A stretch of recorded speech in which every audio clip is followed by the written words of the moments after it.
time to quit your job? Here are 5 top tips you should consider if you're planning to leave your existing employer. The first piece of advice I'd give you is to be upfront about the challenges you're having. Whilst it's tempting to wait to get a job offer before talking to your boss, if you're open to the option of staying, discussing your expectations around career progression or challenges will enable them to provide a resolution. If you wait until you've already got another job offer, then it will be seen as an ultimatum, which can make it much harder to negotiate, as generally companies don't want a reputation for giving people what they want when they resign. If they do give you a counteroffer, they then may view you as a flight risk in the future or resent you for forcing their hand.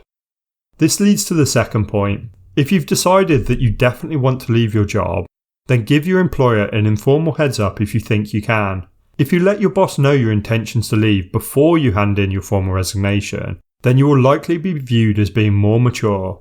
As it will allow the company to manage your exit more effectively, they will likely have a more positive recollection of you, which can help in the future.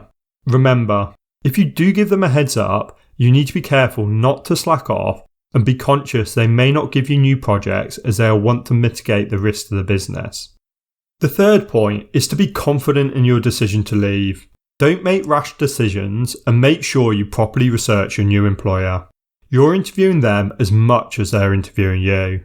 Make sure you speak to them multiple times.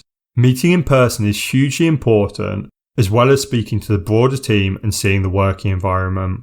Reading company reviews and speaking to people who you know who work there is also advised. If you have specific issues with your current employer, whilst you don't want to air these specifically, you want to check your new employer won't be the same. For instance, if you're unhappy with the long hours you currently work, ask about employee welfare and work-life balance. Obviously be careful not to come across as being more focused on those rather than the role itself though. The fourth point is, as tempting as it can be to be brutally honest around why you're leaving, it's best to keep things on friendly terms. Less is definitely more. You can be honest, but also be tactful with any feedback. If you're leaving, you're not going to have to put up with things for too much longer, and if you're too negative or too vocal, then you may be seen as causing problems and you'll likely be remembered for that rather than the great work you did. As an example, if you're unhappy you didn't get a promotion, it's much better to say you're leaving to progress your career rather than to criticise the decision making that happens. If you disagree with the strategy of the company or how the business operates, then say you want to move in a different direction. Regardless of why you're leaving, don't forget you never know when you may bump into these people again, and you may need their support in the future, such as getting a good reference. As most people move around jobs, it's also not unlikely you may end up working with these people or their acquaintances in the future, so it's always worth being conscious of any actions now, as they may influence how you're known in the industry and your future opportunities.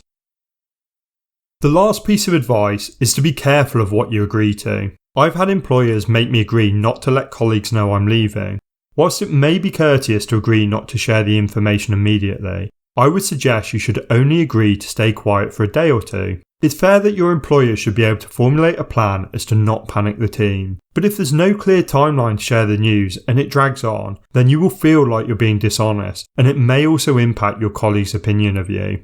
I would also suggest to agree up front how your reports will be informed and ensure that you're part of the conversation. Again, I've had bad employers try to keep me from talking to my reports so that they could spin a story about why I was leaving, painting me in a bad light.